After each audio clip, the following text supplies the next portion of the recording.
Good morning to all of you. Welcome to my Aryan Hasta YouTube channel. Today I will discuss about Santali Olchiki and English alphabet.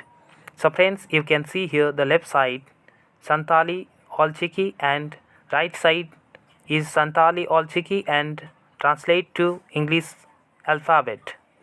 So friends, you can see here the first line.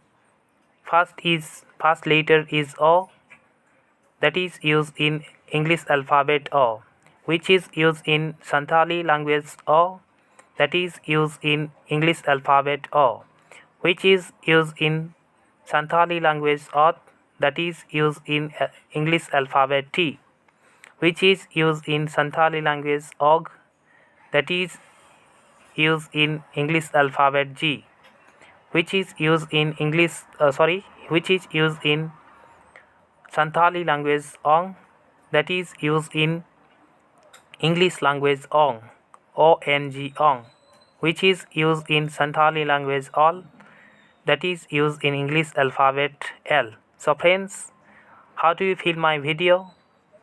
You can comment here. So friends, please subscribe my channel and press the bell icon for watching my new video. So friends, today is enough. Meet you once again.